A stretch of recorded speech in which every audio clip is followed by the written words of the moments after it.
Now it's time for more of Southern California's sports fishing voice. Let's talk Hookup. Get ready for more of the best fishing information and the hottest tips on improving your angling skills. Let's Talk Hookup is sponsored in part by Ford, the official truck of Let's Talk Hookup. Shimano Rods and Reels. Fish with the best. Shimano. And now, Southern California's sports fishing voice, the hosts of Let's Talk Hookup, Pete Gray, Rock Cod Rick Mexa, and Corey Sandin. And Wayne Cotto, of course. Pete Gray here, along with Wayne Cotto here in the world headquarters of Let's Talk Hookup here, right next to the San Diego Landings, right across from Baker Marine. We can almost see Baker Marine right here from the world headquarters there on Shelter Island Drive in Shelter Island. Anthony from Baker Marine is here having a great time talking fishing and talking binoculars. The most important tool other than your rod and reel when you're fishing is your gyro binoculars, and having a good pair of binoculars is just essential. And we're learning a lot, and now I'm going to have to buy a pair of those lens caps too. The polarized lenses. Yeah, I gotta have those. Yeah, because there are days you never know. That glare we have looking right in there. Yeah. The glare, you're looking straight down it, and you got to have that. Yeah. You got to have that polarization. Definitely. It hurts your eyes so bad looking straight into the sun. Absolutely. But like you said, you'll lose 30% of your vision. Of what you're trying to cover. Yeah. So we've got an exciting second hour here for you, and one of the things we're going to have is a brand new guy, Andy Giuliano from Fish Emeryville, is going to be talking in a little bit here. So stand by for that, talking about fish in the Bay Area, which is, and actually Wayne knows him. He's just been an essential part of that Bay Area fishery. It's just super. And so also, tell us about what we're winning today, Wayne. Boy, do we have a great one. We have one lucky caller or texter is going to win a pair of Costa sunglasses. The Reefton Pro with the gray frame and the gray silver mirror lenses, the 580 glass. What a great pair of sunglasses to win today. To one lucky caller or texter. Remember, if you're going to win this on the texting side, which is all we can do on the second hour, make sure you download the app, use the text, and put your name and your phone number so that you can be into the drawing when Anthony flips the coin at the end of the show. Absolutely. And time for the catch report, Wayne. Yeah, we have the catch report with the FishDope.com report. The catch report is sponsored by Fish Pros at Fisherman's Processing in San Diego, where you get the premier processing experience. Check out the easier online system to book your processing for the long-range trips. With more team members, Fisherman's Processing stays far ahead of the rest. More same-day capacity and the finest customer service. Stop by their location in Old Town on Taylor Street. Check out Fisherman'sProcessing.com and make your reservations today. Good morning, Mark. Hey, Mark. Good. Hey, good morning, Wayne, Pete, Anthony. Great show. So much information, man. I spent a lot of years looking through them binoculars, and I love hearing all this stuff, man. Gotta have it, man. Good morning. Yeah. Every time Anthony's on, we just learn so much about not only the care, but how to make better use of our binoculars. Both. And I heard you guys talking about that, not the regular battery, but that other kind of battery you were talking about. Yeah. Yeah, that one.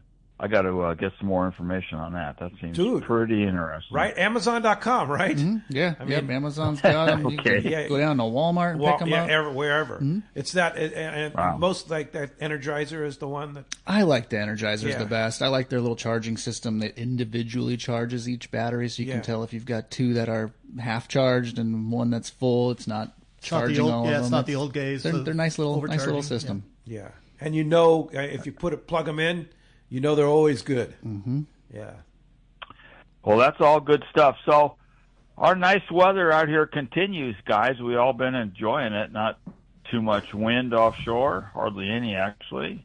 Still surprisingly warm water temperature for this time of year. It's over 60 almost everywhere. Jeez. And, it's just crazy. And I was just looking at all the buoys. The only buoy I found below 62 was at San Nicolas Island. Everything else is 62 and even 63 offshore. That's really good news for this time of year. So we'll see what all that leads to. But, as you might expect along the coast here, that local bass fishing's holding up really well. And up in Santa Monica Bay, guys fishing the structure spots up there, man, that bass fishing's been pretty darn good there. Standard wintertime setup's working well.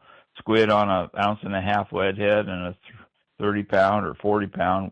The the heavier line works best for fishing that heavy structure those bass are hanging out in. So it gets a lot more fish on the boat and a lot less lead heads lost fishing that heavier gear. And also up that way, Danny was just telling me about this yesterday, up above the bay a little bit, above Point Doom in the deep hole zone, there's been some really good halibut fishing. And that whole sector up there, a lot of times there's a bunch of squid moves in, and I haven't heard if there's squid there, although I'm guessing there is. But that squid's a magnet for the halibut and the sea bass and the big yellows. It's a little hard to get to because there's no harbors really close by, but man, a lot of times it's worth it, and not too much traffic up there most of the time. And we're also seeing some interest in the local halibut fishing here. There's been some along the Palos Verdes Peninsula, and then out on the traditional horseshoe kelp halibut zones there, it's starting to get more interest, and we're seeing more fish coming out of there out in front of the Pedro Gap like that, 60 to 90 feet for the most part on the edge of the hard bottom, and especially the hard bottom that has some bait schools around it. That's where you're going to find the halibuts there. But, man, there's been some good ones, 20 to almost 30 pounds here this week. So Woo! That's a fun thing. Yeah, there's been some nice ones, and, not too many people do it, but, for this time of year, it's a way to catch big fish. Very little report from the islands.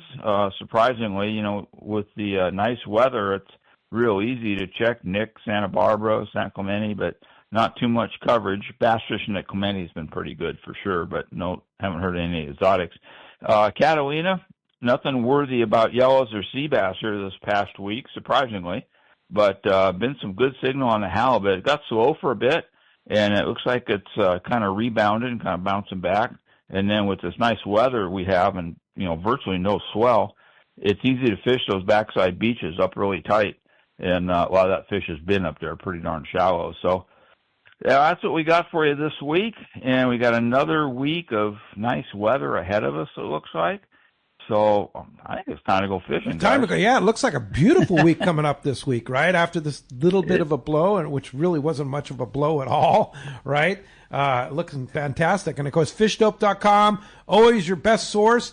Year-round, 365 days a year, those guys keep on it. And $30 off a new membership to fishdope.com using the code HookUpNow. Lowercase, no space, HookUpNow, your $30 code. And, Mark, how do we find you? Well, Pete, we're in Huntington Beach on the corner of Bolsa Chica and Edinger by the big Chevron station. And the phone number is area code 714-840-4262. The website's PacificEdgeTackle.com. And, man, we got nice weather and decent fishing. And, like I said, it's time to go fishing, guys. Time to go fishing. And, Mark, always appreciate you. And, of course, now would be a really good time to order a Pacific Edge bait tank, I would think, right? It would be. Yeah. We're usually just ridiculously busy almost all year for whatever reason. It's a little slower right at the moment. So timing is good, and we build a lot of really cool stuff. You'll see all the different pictures on our website of all the stuff we can do for you. They are the best. Yeah, there's no question about it. Yeah, for sure. Hey, thanks, Mark. Appreciate that. We'll talk to you next Saturday. You got it. We'll see you guys. All right. Hey, appreciate that. Oh, Mark always has the insight of what's going on out there. Always good stuff. Yeah, and as we progress into now, it's like going to be island time, right? Right. February, March, April. You know when the sea bass are really going to bite full speed? When you're out of town? No. Well, that too, but when we're all at the PCS show in March. Always. Yeah, that always happens. Yeah, beginning of March there, it's like we'll get the report from Mark O'Cole. Hey, they're biting. Right. Yeah. Yeah, that's always a tough weekend. Yeah, for sure. So you have a good text, huh? Yeah, good morning, Anthony, Wayne, and Pete. Are you allowed to describe the actual mechanics of what makes a binocular so stable? Thanks, Harry, who's vacationing up in Napa. Oh, okay. Yeah, I mean, it's nothing secret about it. The gyro stabilized, the Stabiscope of Fujinon has the heaviest flywheel in its class. I mean, it's a half pound. It's 4 times the weight of anything that it competes with. Wow. So it's just a very, very stable binocular. I think we went over it a little bit last time. Its range of stability is 5 degrees. So it's actually less than the Techno Stabby. But what it does within those 5 degrees is just zero movement. It is the most stable, rock solid thing. And it's just because you've got that heavy flywheel spinning super fast inside. How fast? 14,000 rotations per minute. 14,000 per minute. Mm-hmm. Wow. Yeah. That's unbelievable. Yeah, it's really cranking. So you've just got a heavy gyroscope inside the binocular. Yeah. And that's why they're so stable. That's why they're so stable. More stable than Fraser's and everything. Yeah, it's 4 times the weight that you're spinning there. So it's just rock solid. So somebody who has never used a pair of stabilized binoculars, explain that startup procedure that you go through before you start using them. Yeah, so you turn that binocular on and you'll start to hear it wind up. It takes about a minute for that gyro to get to full speed because it is cranking that big heavy weight. Once you hear that sound kind of even out, you're ready to go. On the stabby scope, there's an actual lever there. It's a mechanical lever that you're opening an iris to allow everything to then float on the gyro. Otherwise, everything's just fixed and locked inside. So it's a mechanical unlock, and you open up that iris, and now you're floating on a half pound of spinning metal. Wow. And basically a gyro is just like the old gyroscope we had when we were a kid. You could put it in your hand and move it around and stuff. It's basically the same concept, right? Yep. Spinning very quickly. Very quickly. You can, if I'm doing a repair and one is just loud and obnoxious and it's still spinning, I'll sometimes get those things spinning for the customer, and you can hold it in your hand for about a minute before it wants to fall over. The rotations are getting too slow, but and you can feel it in your hand. I mean, it's a strong, powerful gyro. Pretty amazing. And that's what keeps the binocular objective stable. Steady, yeah. The prisms. So we're getting the prisms internally are stabilizing on that gyro. They're actually attached to the gyro motor itself. Ah, and that's what you're looking through. Interesting. Pretty amazing. It's really cool. It's Anybody phenomenal. wants to see it in action, swing by the shop. I'll show you the internals and how it all works. Okay. All right. That'd be cool. So what's the difference between the Techno Stabby and the Stab as far as startup? Techno Stabby is pretty much on. You turn it on, it's instant. on. Yeah, it has an on button. You turn it on, it's in a standby. So the sensors are starting to sense and figure out what's up and down and left and right. That needs to be on for about a second before you actually fire them off, and that's just a second button push, and then they're working. So it's more of an instant. You can, on the fly. There's no warm up. There's no waiting for them, no wind up, waiting for them to get ready. And then, as far as caring for your binoculars, do you always want to turn them off the spin when you're? That's a good question. Yeah, when you're not looking through it. Yeah, heavily debated. I'm in the camp of if you are going to turn them on and off, 3 or 4 times in the hour, just leave them on. Really? Yeah. That wind up and wind down will do some, making the motor work a little bit harder to get that thing spinning up and spinning down and spinning up. So when you're putting them in your, putting them down, do you put them down horizontal or vertical because you got the gyro running? Yeah, the gyro doesn't care. Right. However, if you are putting them down vertical, you do run the risk of them falling over. Okay. So that's Right. why So I always leave tell them, folks leave to them put them spinning. Leave them spinning. Now, of course, if you get into a hot bite and you're going to be there for a while, go ahead and shut them off. Okay. But, So I always turn mine off, but it's better to leave them spinning. Everybody thinks they're saving the batteries is why. Yeah, and you are. I mean, they come with a DC regulator pack, so you can always run them off of ship's power, which is what I recommend. Yeah. Just plug them right into a cigarette lighter. Yeah. Which are not so available on new boats like they used to be. Or a USB cable.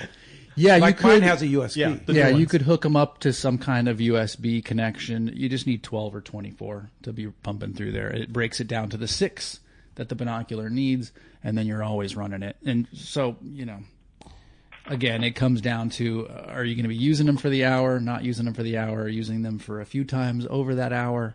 I'd rather see them, leave them on and run them versus turning them off. Oh, interesting. I've learned something new. Yeah, learned something new there because I always just set them down and shut them off. Right. I try to remember to shut them off. So it doesn't do any damage to leave them spinning. No, you're just putting another, more time on the motor. But again,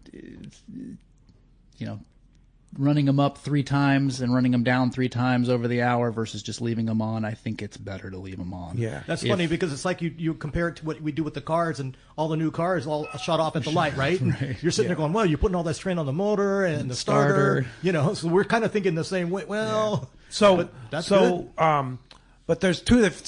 So you're leaving him in lock Or you? Yeah, absolutely in locked position. I mean, and that's also, what are we talking about when we say locked? When I think locked, I think everything's fixed and not stabilized. Yeah. So there's no need to have them stabilizing and running there while you're not using them, but you at least have that motor running and they're ready to go. So the motor's on. Motor's on. And then you turn it to lock. But what you're saying is you can just leave it on in lock. Yeah, well, so when you say lock, do you mean stabilized? Yes, stabilized. So I would unstabilize them. Unstabilize them. To put them down. Okay, Yeah. when you put them down, you unstabilize. Correct. Okay, all right. Which I think of as lock. Lock. Because you're thinking the opposite, everything. but we're looking at the actual. So the thing it's that better says off lock to up and turn it down. when you're setting them down, take it out of stabilize. Correct. Right, But okay. the motor's still running. Motor's still spinning. Yeah, the gyro because can spin, but because it's I not- always leave it running for the whole day, Yeah. and the batteries will last eight hours or something like that. That's I think that's the move. Of course, like I said, unless you're going to not put those binoculars up to your face for an hour or two, and then let's give the motor a break. Okay, all right, yeah. If you're in a hot bite, Yeah. yeah. Hey, let's head up to the San Francisco Bay Area right now. We have Andy Giuliano on the line from Fish Emeryville. Good morning, Andy. Good morning, Pete. Good morning, Wayne. How are you guys this morning? Hey, Awesome. great to hear from you. And Welcome to the show. Yeah, and Wayne introduced me to you. We had a nice conversation this week about Fish Emeryville and San Francisco Bay Area. And, we do have a lot of listeners in our northern and central California area that listen to Let's Talk Hookup. And, of course, a lot of people traveling to the Bay Area to talk about going fishing. Tell us about your landing and your fishery. Yep. Thank you very much, Pete. So we have a lot of resemblances, I would say, to Seaforth Landing, a lot of similarities. We've got a dozen independently owned boats, and our harbor set up a lot like Seaforth. Our website platform, everything's very similar to that. And to give you guys kind of an idea on the unknown fishing that we have here, we have a great striped bass and halibut fishery in the spring. Just kind of as a way of context, we usually land anywhere from 12 to 14,000 halibut and bass in the spring and summertime. Wow. Over the summer and into the fall, we do a lot of rock cod and lingcod fishing. Last year, we landed close to 90,000 rock cod and lingcod. We fish along the coastline, San Francisco coastline. And we've got a Farallon Island chain that's about 25 miles off the coast that has some fabulous rock fishing. And then really the fishery, with the lapse of salmon in the last couple of years, the fishery that's really taken over the marquee for the Bay Area is in the fall, November and December. We do rock cod and Dungeness crab combination trips where the anglers fish for rockfish. We set the crab gear, we bring it in every day.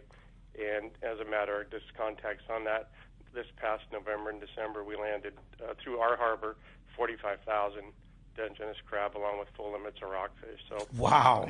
And that's November, December? November, December, yeah, just 2 months. We have a full fish processing. I think we're the only landing in Northern California that's got a full dockside fish processing. You get off the boat, a couple steps off the boat, the guys take care of your fish, vacuum pack it all up, commercially vacuum packed. And then there's a group that does all the crab cooking. If you want your crab cooked and clean, there's a handful of millennials up at the top of the dock there with 6 big 40-gallon pots, and you can get your crab cooked and cleaned. So you go home with your fish all packaged up and your crab all cooked and clean, ready to eat. Wow, that sounds like super fun times. And so what is the grade of the striped bass that you catch there in the bay? I would call them the firecracker size, from keeper size up to 10 to 12 pounds. It's a pretty robust fishery. That fishery itself depends a lot on the freshwater. When we get good rainy winters like we were headed for this year and the last few years, that pushes the fish down into the bay. And when we fish for the bass, we're also catching halibut depending on the tides. We may target one at one particular time and then another at another time. So those fish usually come part and parcel with each other on the live bait trips. And all those trips are live bait for the most part. We have a fabulous live bait fishery inside the bay, great live bait receiver that provides us with live bait from the springtime all the way into the fall. Wow. And so when you're talking spring, are you starting in March? We do. We'll start some trips in March. We won't have live bait in March, so we'll start trolling with frozen bait. The fish move into the shallows, real shallow water, 3 to 15 feet, and here we have an unimaginable area of bottom structure to fish for the halibut. So Inside the bay, right? Yeah, inside the bay. Yeah, absolutely. Wow. Inside San Francisco Bay, the South Bay, down by the San Francisco airport is the hot spot generally at the beginning of the season. Ah, interesting. Wow. So what are the types of boat sizes and capacities that you have up there in your fleet?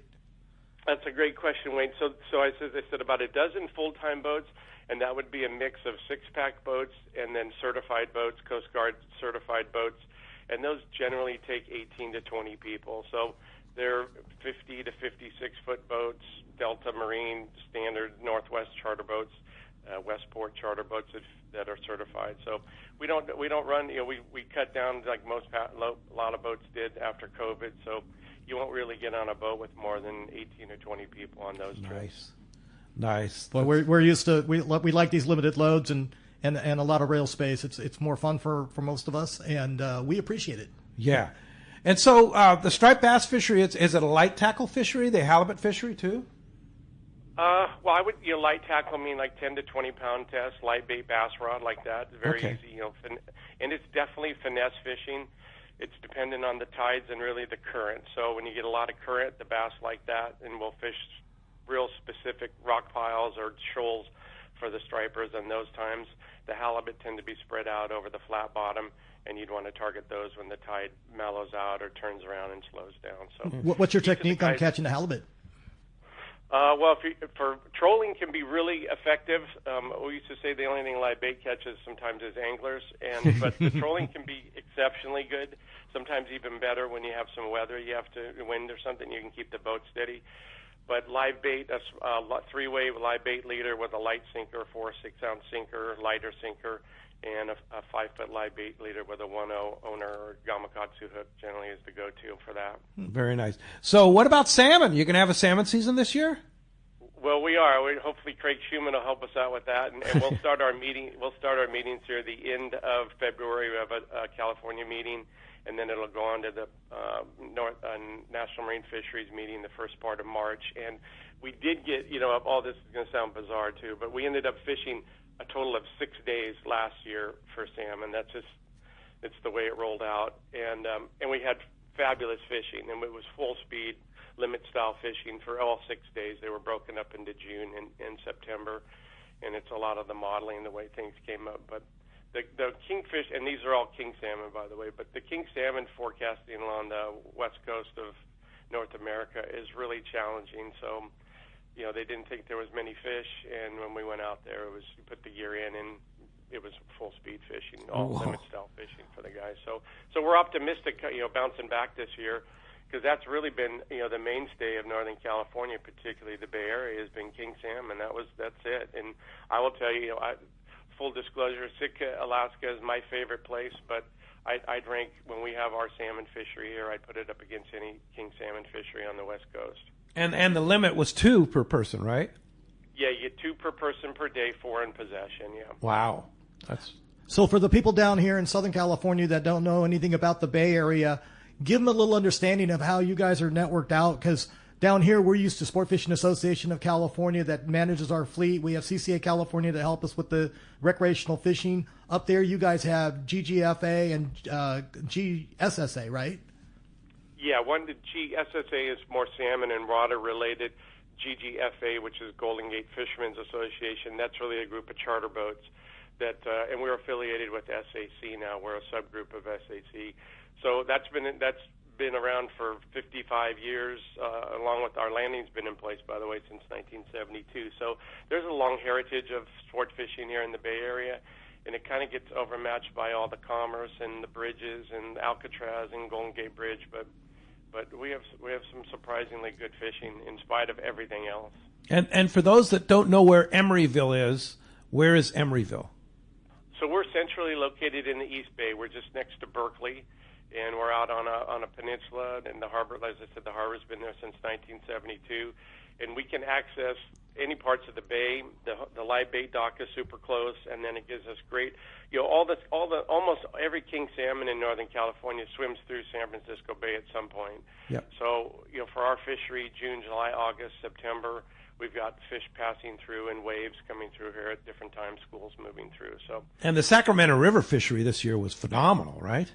Yes, Sacramento had great returns. We've had great success with some of the hatcheries, particularly the McCullummy River Hatchery really has kept the ocean fishing alive. They've done a fabulous job moving fish around, trucking fish around, and I have to give the state did do a lot when we had the drought, those 3 years of drought that really set back the salmon. And the state did do a great job specifically. I shout out to Department of Fish and Wildlife for really pulling out every corner they could to try to get these fish back to the river and then back down to the ocean. Wow, fantastic! Wow, what a fantastic fishery! Who knew? But you guys, right? We didn't. Yeah. I didn't know, but it's what an amazing fishery. So I'm driving out the Bay Bridge toward Berkeley from San Francisco. Is it that peninsula that you look down Bay to the right? To the left. To the left, okay. If you're coming across the San Francisco Bay Bridge into the Oakland, into the East Bay, we're the first exit on the left. Okay. Yeah, I'm getting a picture of where it is now. Yeah, Fish Emeryville. Is that the website? FishEmeryville.com. That is, and if you log on there, it looks, it's modeled off of Seaford, Fisherman's Landing, all those guys down there. You guys are really the epicenter of sport fishing in the world. So we found no need to recreate everything. We take a look at what you guys are doing and try to mimic that. Yeah. You have a pair of gyro binoculars on the boat? No, we could though, because our boats move around a lot. We have some springtime wind here, but I was listening to the program there out when I was on the walk, and it sounds like I'll be at the as a patron visitor. I'll be at the San Diego show, so I may stop by the booth. We look forward to seeing you. Go by and see Anthony. I think you'll be hooked for sure. Absolutely, yeah, sounds great. Andy, great. We'll have to have you back. Maybe spend a full 2 hours talking about your great fishery there. It sounds really fantastic. FishEmeryville.com. Andy Giuliano, thank you for the time, and good luck fishing. All right, Pete, Wayne, thank you very much. Thank you. Right. Nice to hear from you. Appreciate that. Wow, sounds like a thing we got to do. Boy, if you want to get up north and get out there and you don't know where to go, this is one of those places. One thing that he really just kind of brushed over, but you know how we're active in our fisheries management at all levels of federal and state. Right. You hear him; he's talking about that they are very active up there for the Northern California fleet with the salmon fleet. John with the sea wolf, he is actually on Pacific Fisheries Management Council on the highly migratory species committee.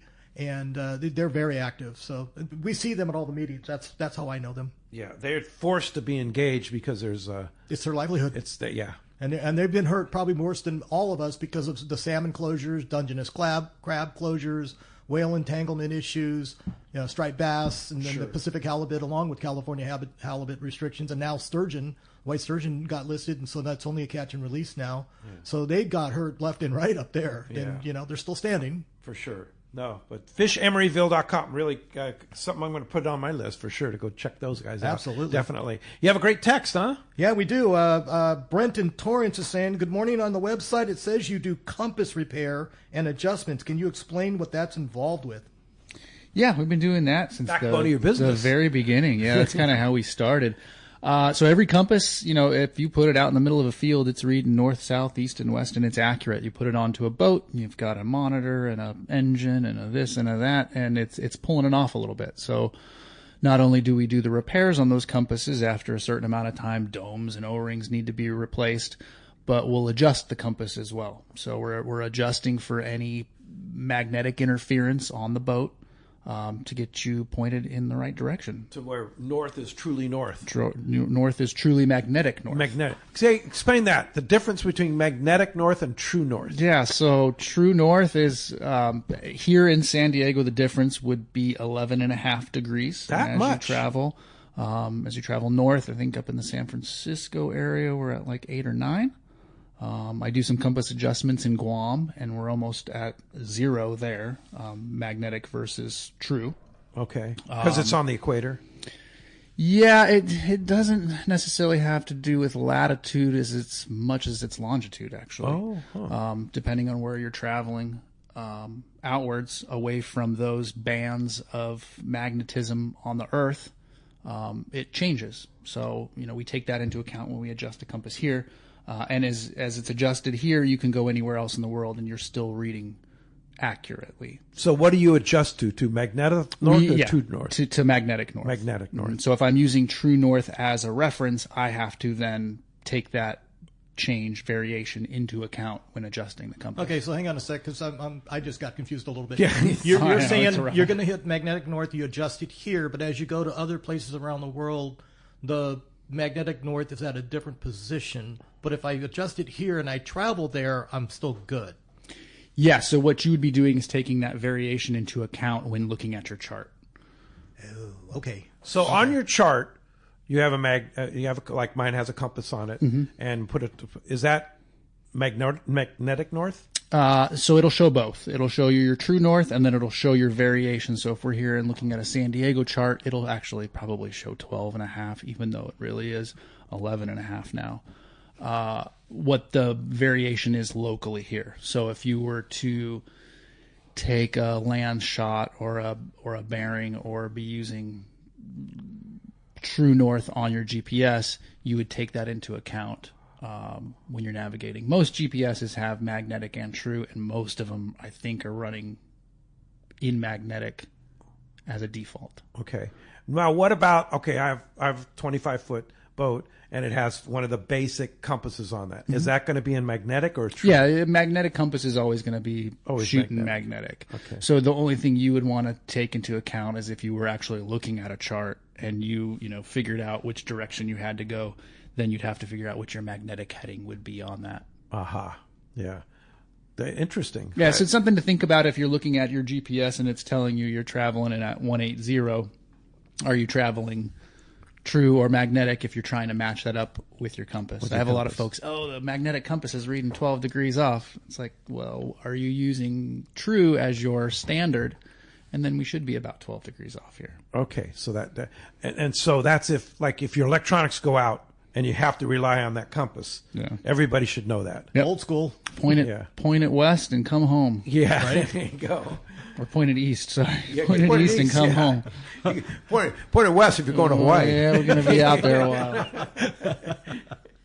Well, when we come back, we'll have lots more Let's Talk Hookup coming your way. We'll have more great texts and time with Anthony from Baker Marine. You stay tuned on Let's Talk Hookup on Facebook and YouTube Live and the Let's Talk Hookup app. The lighter the bite and the cleaner the water means one thing. Need a thinner leader for more natural presentations. That's where Seaguar Gold Label leader material shines. It's Seaguar's thinnest leader material yet. That means it's even less visible underwater and creates more natural presentations for better catch rates on leader-shy fish. With exceptional knot and tinsel strength, this advanced leader material is now available from 2-pound test for fishing trout in the Sierra to 80-pound test for big yellowfin in Guadalupe.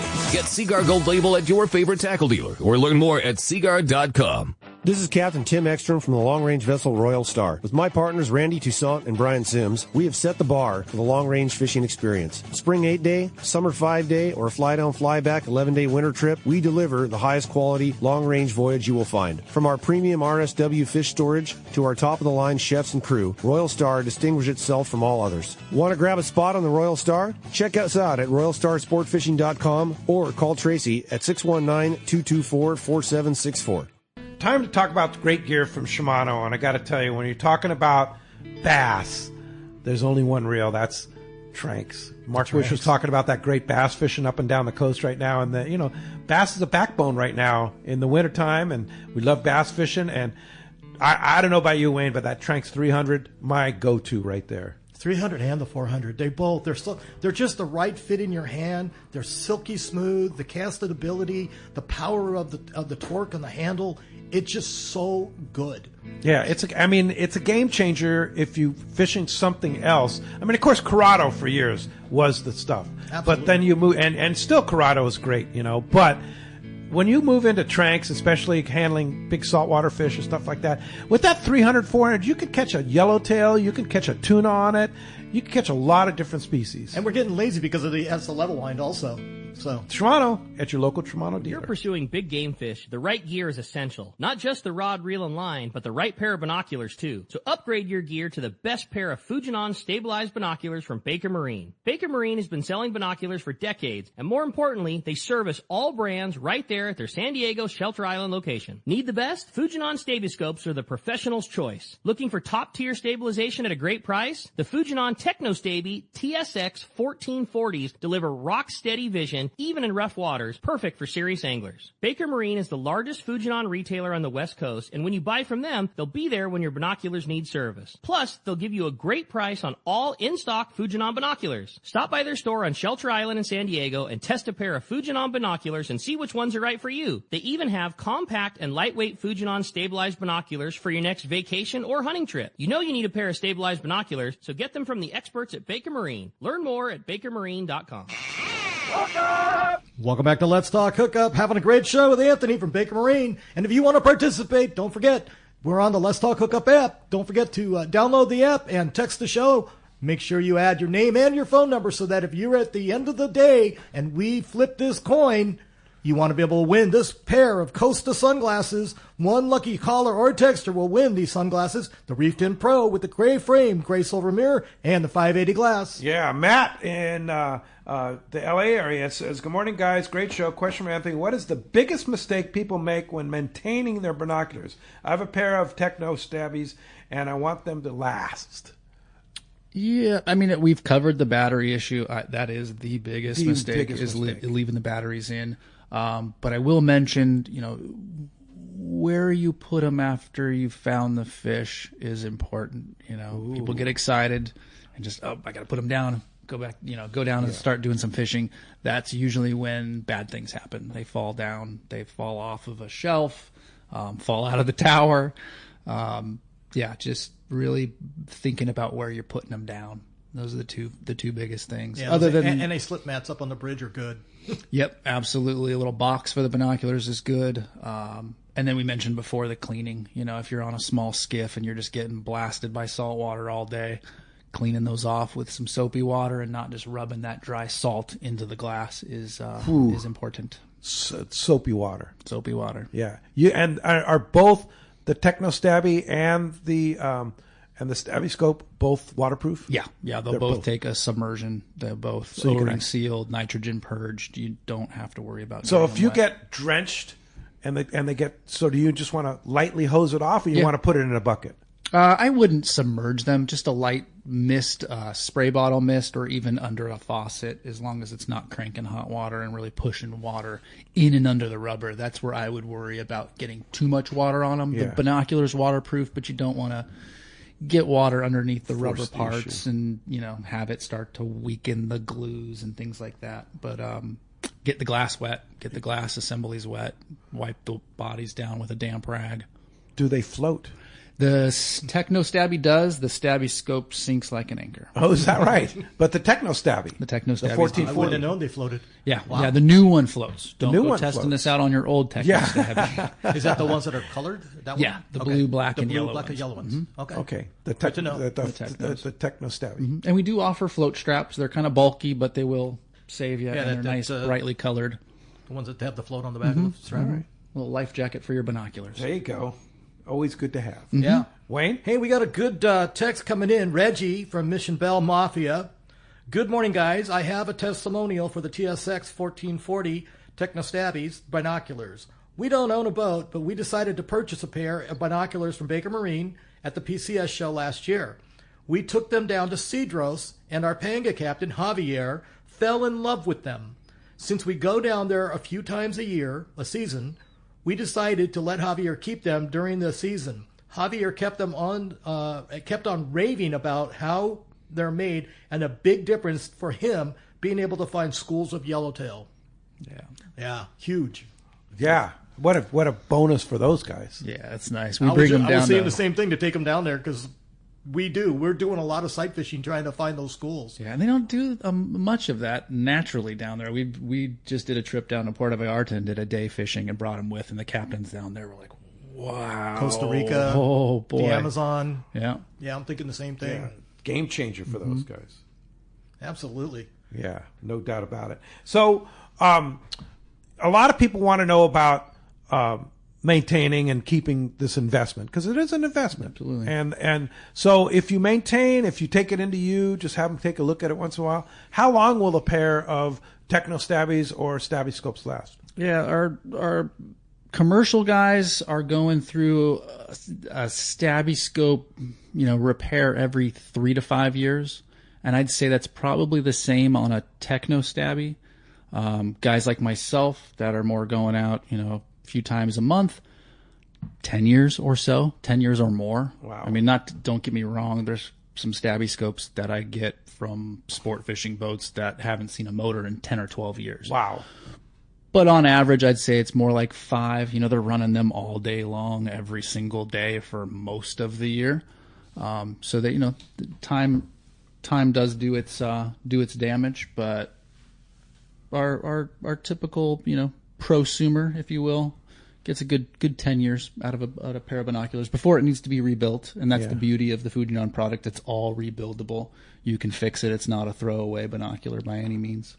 When somebody like Frank brings in the Royal Polaris binoculars, how many pair they have on that boat? Gosh, I can't even count now. I know the Supreme just dropped off 2, and I think they still have 2 on the boat. So they're typically running 4. I know 4. American Angler has maybe 6. Yeah. Each guy has a pair. Yeah. Well, and then an extra and a spare. It's a critical pair of eyes for finding fish. Yeah. Gotta have it. You'll have one guy up on the Royal Polaris. You'll have one guy up in the bucket. Sometimes you'll have one sitting on top of the house and 2 guys downstairs, in the house or on the flybridge there, scoping. So at least 4. Yeah. But I like your idea for the guy, just the weekend angler that's going out. You have a pair of Techno Stabbies or the full Stabby scope, and then a pair of the 7x40 Bakers for guest binos. That's all. And the beauty of those 750s is that they're just so easy to use. You get them focused for your eyes, and it's just throw them up to your eye, use them. There's very little learning curve on using a binocular like that. Whereas the Techno Stabby might take a quick 5-minute lesson on how to use them. So it's easy to hand them off and a little bit less expensive to hand off. The longer training is making sure that people are safe with them and don't drop them. Yeah. That's the longer speech. Put the neck strap on. Put the neck strap on. That's the key. So focusing, that's another thing. You need to focus to your eyes, right? And that's why having the extra set of binoculars is so important. You may hand them to your guest, say, hey, you want to look through these, but he's going to readjust them, and then you've got to change it all back, right? Correct. Yeah. Every eye is going to be different. What's the best way to focus? Well, there's 2 different styles of focus. You have a center focus system, which the Techno Stabbies are, and then you have an individual eye focus system, which the Stabby scopes are and my Bakers are. So individual focus is you're focusing each eye individually at about 100 yards, and everything should be in focus until you get pretty close. Okay. With that center focus system, you've got a single focus that's focusing both eyes at the same time, and then an offset on one side. So it's very handy for quickly close focusing or quickly focusing out to, 2 or 3 miles. That's the Techno Stabby.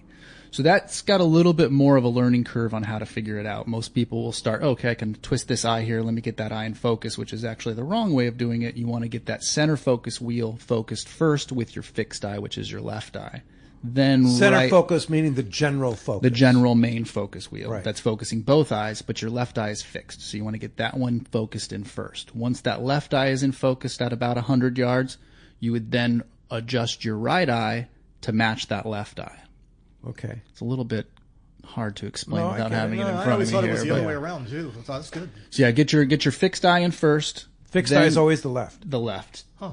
Most of the time on a binocular, I want to say probably 95% of the time. It's the one that doesn't have so a you diopter close your right eye? adjustment. Okay. You can, or just hold a hand up to it. If you can't close your right eye. Yeah, I can't. Yeah, I can close my left eye, but eye not is my no right problem. eye. Same. Yeah.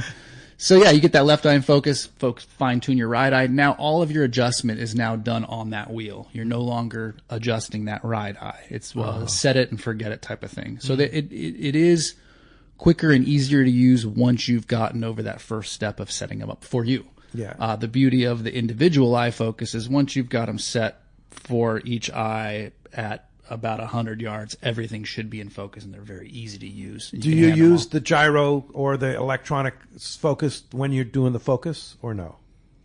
Best to leave it off. For demonstration purposes, I always like to have people set them up not stabilized. Okay. Get them dialed in, and then see that wow factor. Then, yeah. it's probably just more of me liking to see the wow factor. Sure. It's probably easier to set up in stabilization so you can really get a good image of what you're looking at. Yeah. There's no right or wrong. It's interesting. You talk about that wow factor. I think if for people that haven't experienced stabilized binoculars, but if you've ever watched a seakeeper boat on the water, when they have it off, they rock the boat and they turn it on and it stops rocking. Yeah. Right. That's your best example of what the stabilizer does to you, for you. Absolutely. Yeah. Pretty impressive. Yeah. Well, all you have to do is turn on a pair of either the stabby scopes or the techno stabbies. You turn it on and it's like, whoa, what just happened, Yeah, right? it's fun to watch people's faces, even Yeah. at the shows where we're standing on hard ground Right. and there's nothing, and they're holding the binoculars as still as they can, and then they fire them off, and it's just you see the face light up. And, oh my Yeah. gosh! And wait till you get on something moving. Yeah, you get on a boat, and Yeah. it's the wow factor is multiplied. Absolutely. Definitely. You have a good text, huh? Yeah, Tom, he wrote, he said, hey, I just watched a video on YouTube about the internals of a 1440 running. Very cool. Yeah, they've got I no doubt he was looking at the clear version, which we will have at the show. It's a demonstration unit, so we can actually see what's going on inside the binocular while wow. it's doing it, and it's very cool. So Wow. I encourage everyone, if you're at the show, come swing by, get a demo. I'll show you what the insides of that look like. There's a lot going on in there. There's a lot going on. Yeah, and that's the stabby scope. That's the techno stabby. Oh, the techno stabby. The techno stabby. The stabby scope is also impressive to look at. I will not have a clear version of that. That doesn't exist. But if you do want to stop by the shop and just see what that's all about, I usually have one open on the bench, and I can show you. Especially this time of the year. Especially this time of year. Another great text here, I'll bring it up here for you, is from Charles in San Juan Capistrano. I wish to thank you for the show because you activate grand memories of my fishing and I relived those days. My question is, can your guests discuss the actual glass composition and maker along with the best practices for cleaning? We already talked about cleaning, so the composition of the glass? Yeah, I mean, a lot of times it's soft. Well, that's more of the coatings. Composition of the glass is a good, hard, clear glass. That's all Fujinon uses. They don't use any of the cheaper options in glass quality. And then their coating's just the multi-coated electro beam coating, best in the business. They use it in all their cameras, all of their sports cameras. They do a lot of what's it called? Imaging for healthcare as well. Oh, sure. Some of their glasses used for that. So they're top of the line as far as glass quality, and then again the coatings that they put on those glasses. To protect the lens. Protect and color correction, all of that, aberrations and whatnot. Now, the polarized filter, is that a Fujinon glass? It is. It is. That's why I really like their filter. I've been pushing for the last 6 months to get them to get me more. That of really them. comes from the camera side, that technology. I'm sure you could add other filters on top too if you wanted to do it. I know we saw a text come up that talked about filters and trying to be able to use your cell phone camera against the binocular at some point. Is there kind of a retrofit to the iCup? There is and isn't. A few of the folks back at Fujinon have built some rigs to be able to do that, but it's more for promotional, video and whatnot. Sure. It would be cool to have something set up to where you could take some. I know I've seen other retrofits to go on the camera, which is like a little binocular, telescope, whatever you want to call it. But the hard part, you don't have the stabilization when you have that kind of distance. And it's really hard. I bought one, and I'm like, yeah, you got to put that down somewhere. You can't do it on a boat because it's rocking too much. That stabilization really comes in handy at that point. Oh, yeah. You have another good one, huh? I do. Rex was talking about it, and we talked about it earlier about the storage part. He says, guys, looking forward to seeing Baker Marine at PCS. Do the Fujinons come with a protective case, or is there, if there is a case from Anthony that he recommends? Yeah, they come with a case. It's a nylon case with a plastic inlay. It's a decent case. It'll do the job. I do recommend a hard Pelican for that, and I typically have those in stock for about $80. And it's it's a no-brainer investment for your for the sure. Pelican case. It's not only waterproof, moisture-proof, right? You put some desiccant in there, ring sealed. Yeah, throw a desiccant in. Yeah, and it's hard. And if you're traveling, you're traveling with them, it's recommended. Yeah, for sure. Another one here from John in Whittier says, good morning, interest. So is there a console mount made for the scopes? Could see myself just putting it down somewhere and watching it slip into the drink. I personally have actually made made like out of what's the white stuff that you make? Starboard. Starboard. I've made like a case like mounted on the side of the boat out of starboard. Works pretty well. Is there something that is manufactured that would fit a Stabiscope or a Technostabby? I've seen for the Technostabby, yes, I've seen them at some of the boat stores. It's a excuse me, like a starboard type of thing, which you built. I've built them in the past. Had guys build them up, 10 or so of us for us. Something I should think about. Yeah, it's not a bad idea because just something that mounts on the side of your console or whatever and allows you to just slip those right in there. It's not going to roll around or anything like that. I actually have a spot in the front of my dash where I have a piece of sea deck, and I put it's just a piece of sea deck, and I just rest one edge of the binoculars on the sea deck, and it doesn't slip. Yeah, it's like kind of rather than putting it straight on the fiberglass, you put it on the edge of the sea deck, and it doesn't move. Yeah, we normally use the anti-slip mats. Yeah, that would be another. I think that's most of the time. It's going to slide across the slick surface and then go. Yeah, that's what you the one don't where you want. put it down on your seat, thinking, I'm just going to come back to it, and the boat's rocking. Yeah, I see that, and I see a lot of hanging it by the strap, and then it banging. You start to pendulum around the boat, and that's not good. It'll take a couple of bumps, not but you good. take a good hard one at the right spot, and you'll need a repair. But yeah, somebody creative could create a kind of a useful, because it'd be two different for the Technostabby and the Stabby, two different sizes. Yeah, most of the sport boats here usually will get a little teak box made where they can stick them in sideways with the handle and pull them out. See those a lot in the wheelhouse. Yep, and they're right there. They're stable. Boat Ready rocks. You're not going to have it, but something definitely worth the investment in. But interesting that we talked about it earlier. You're saying if I put those down in there and I'm going down it, but I know I'm going to come back real quick, not to turn them off. Yeah, keep them running. Yeah, keep them running. Which we always turn them off. Yeah. But not in the lock position or the gyro position. Right. Not, you want everything closed up and locked. Well, see, what I think of as locked is locked down and not moving inside. I get. Yeah. But when you're not looking through them, you definitely don't want to. Like, there's two adjustments when you on. I would think on the Technostabbies too, where it's running and then you lock the image. Is that right? Yeah. Yeah. And so you don't want to always have the image locked. You want to have it running but not locked. Correct. Yeah. What I call a standby mode. A standby mode. Yeah. On the Technostabby, if you're looking at it, it would be one light on versus the two lights on. When you're stabilized with the Technostabby, both of those lights are on the buttons. You want it to be one light on, just in that standby, ready to go. Yeah. So we've had multiple techs come in. I mean, we talk about all the different levels, the sizes, the styles, and everything. And I'll just say it. Go to bakermarine.com because they're all just listed right there. Sizes, prices, everything. Or better yet, come to PCS or go to Baker Marine. And right here in San Diego, just go in there and go look at them and test them and go talk to Anthony. Yeah. Or come to the show. He'll be in the booth. I mean, until you put them in your hand and experience it and find the one that's right for you, you can't talk about it enough, right?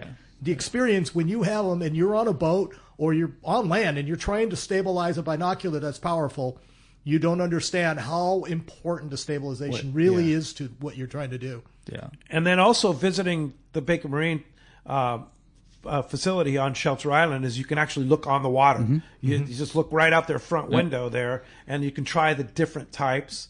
And Anthony and Brian will definitely guide you through whatever is the proper one. Absolutely. We've got a great view at the shop. We're looking over about a mile of water. If you come in the afternoon this time of year, you can test out the polarization on the lenses.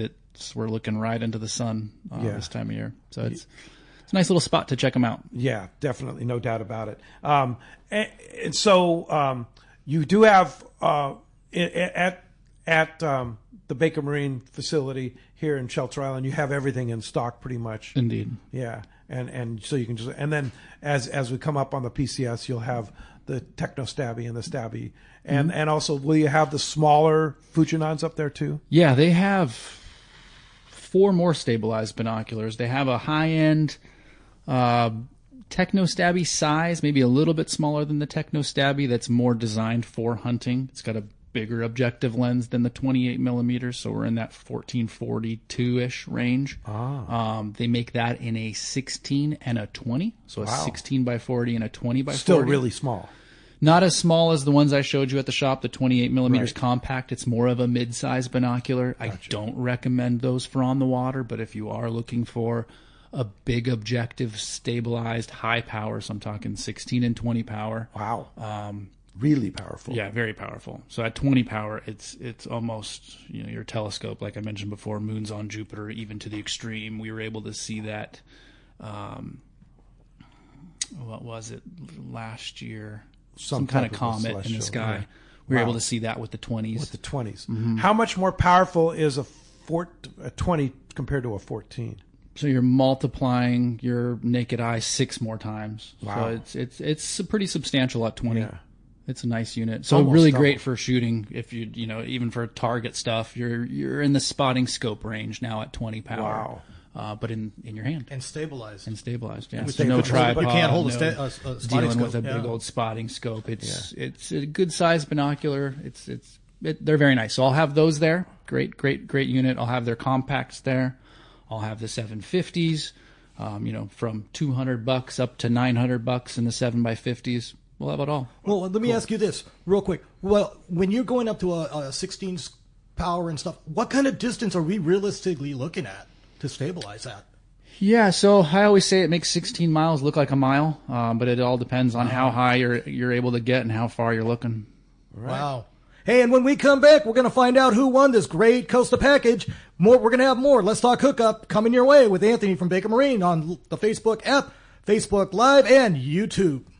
Looking for the ultimate Alaska fishing experience and the best value in Alaska? Look no further than Kingfisher Charters in Sitka, Alaska. A trip to Kingfisher includes everything you need to make your experience legendary. The finest fishing fleet in Sitka with the best captains, deluxe accommodations, gourmet food, world-class fish processing, and the best part, it's all included for one amazing price. Kingfisher is Let's Talk Hookup's most popular destination. Hundreds of listeners have experienced Kingfisher Charters, and most go back again and again. You have probably heard a lot of big promises from other Alaska lodges, only to find there were lots of hidden charges. Not Kingfisher. Everything is included. 10-hour fishing days, your license, fish processing, super deluxe accommodations, amazing food, airport transfers, and fishing gear. All you bring is your layer clothing, and Kingfisher covers the rest. Kingfisher Charters, your Alaska fishing destination. 800-727-6136 or check kingfishercharters.com. A top fleet and superb fishing is what Seaforth Sport Fishing in Mission Bay is all about. With free parking and fully stocked tackle shop, it's no wonder Seaforth Sport Fishing is a favorite among anglers. Come aboard top boats like the Aztec, Cortez, Endeavor, Apollo, Outer Limit, Elgato Dos, Pride, Tribute Pacifica, Pacific Voyager, and the Voyager. Plus, the new Seaforth, Sea-Watch, and San Diego offer the finest half and full day trips available. Seaforth Sport Fishing. For charters or regular open parties, schedule check seaforthlanding.com. Run by fishermen for fishermen in Mission Bay. Seasoned long-range fishermen know that the Red Rooster 3 is the finest fishing vessels in terms of technology, design, speed, comfort, and safety. This 105-foot sport fishing yacht meets every demand for comfort while delivering an unforgettable fishing vacation.